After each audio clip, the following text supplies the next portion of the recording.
I think if I hear you call me Becky one more time, six-pack, I'm gonna pop your tops. All six of them.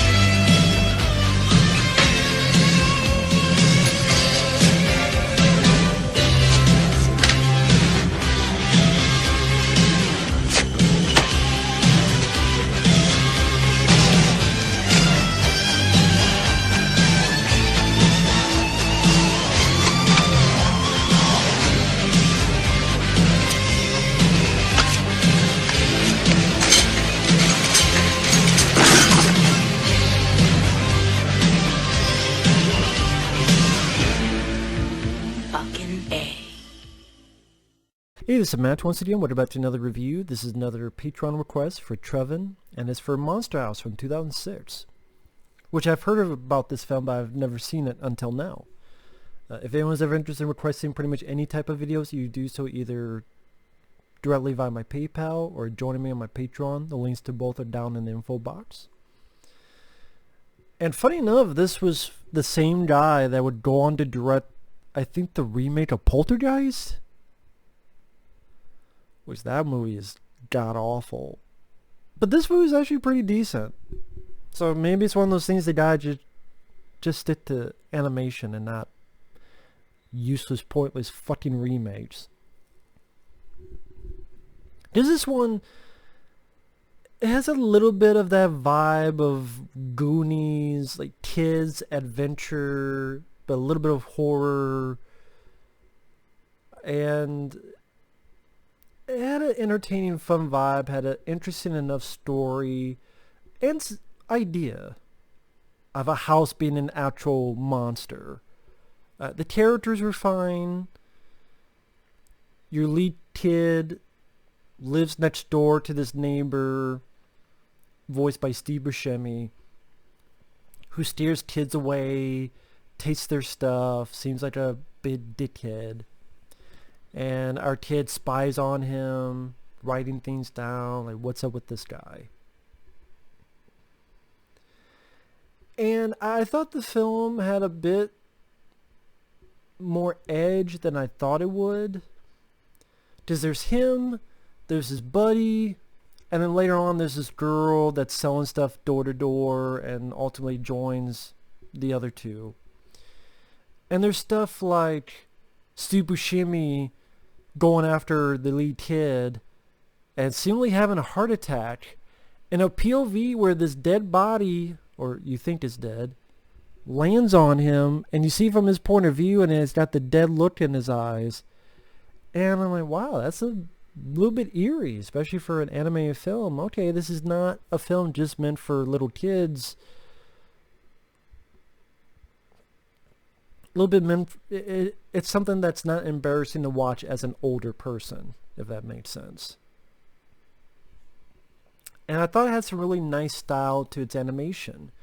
There's one moment where the kid is sleeping, but through the window you see the shadow of the house overlooking through the kid's room, and almost as if it's going to be a character unto itself.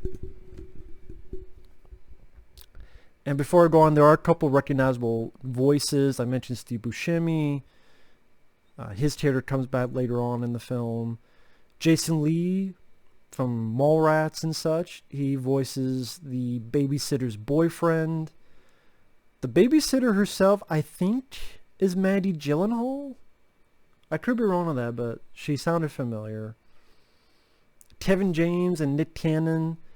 They're not in the film too much, but they voice two cops.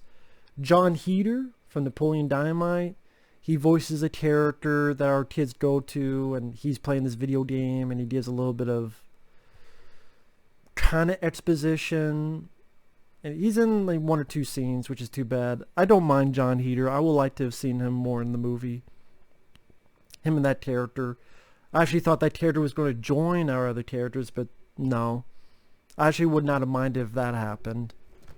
But I'm a guy that really likes Napoleon Dynamite, so there you go. Love Napoleon Dynamite. But that's it. There's some people who hate that movie, some people who love it. I'm one of those that loves it. But with that said,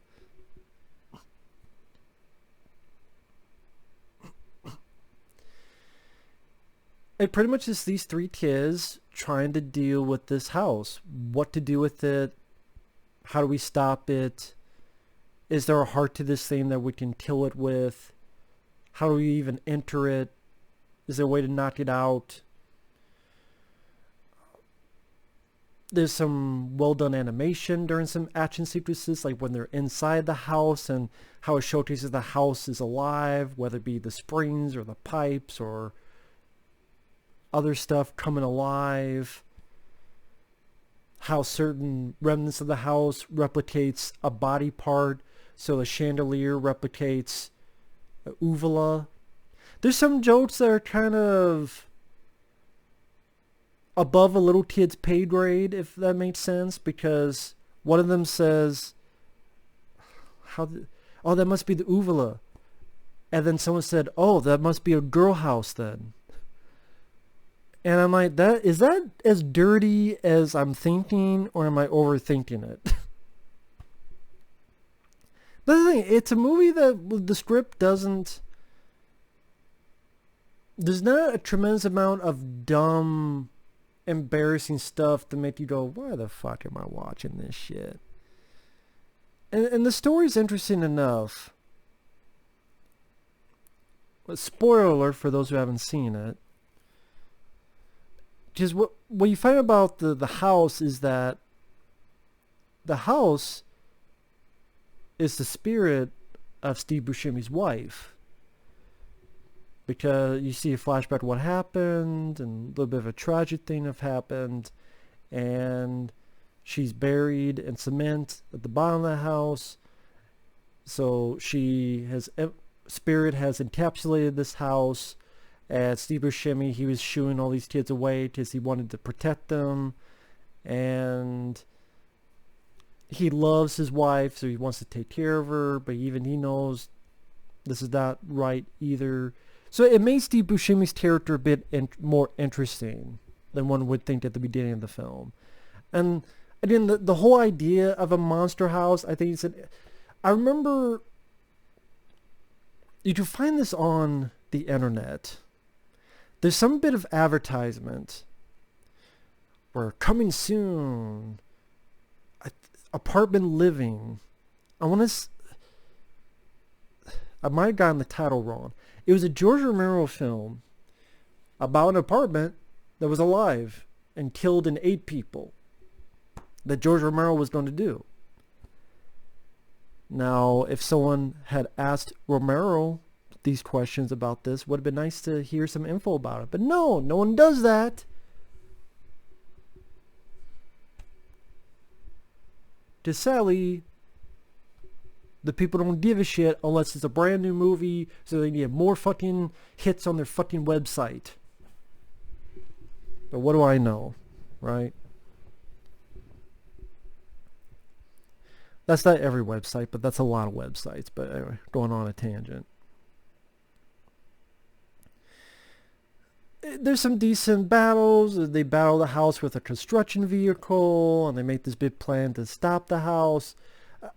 I just thought it was one of those movies where it went at a good pace. The voice actors did their jobs well.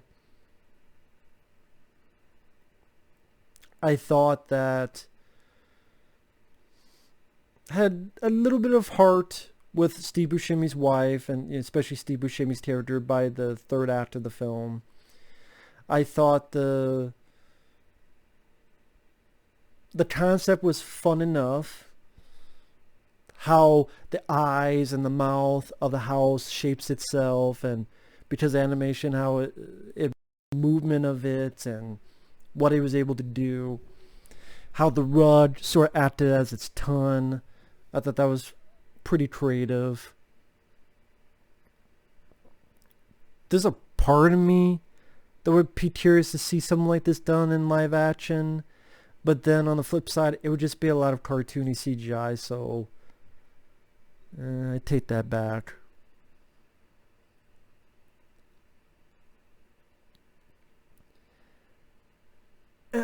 yeah, I'm trying to think if there's really anything I disliked about the movie. There's not a lot. I do think you really did not need the babysitter and her boyfriend character, because the babysitter fucks off after a while and really doesn't come back till the very, very end of the film when they're wrapping up the story. So part of me goes, you didn't really need her at all. Jason Lee, he's just there to be an asshole and be a victim of the house.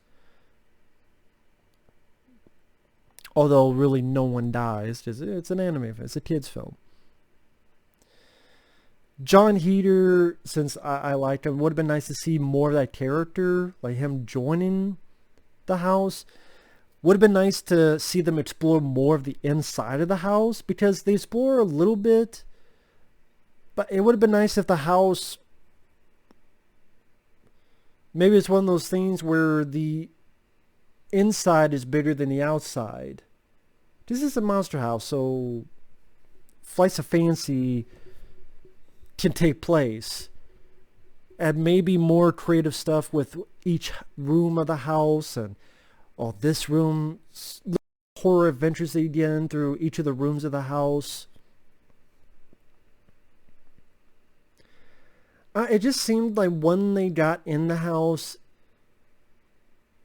I would like to have seen them a bit more inside the monster house.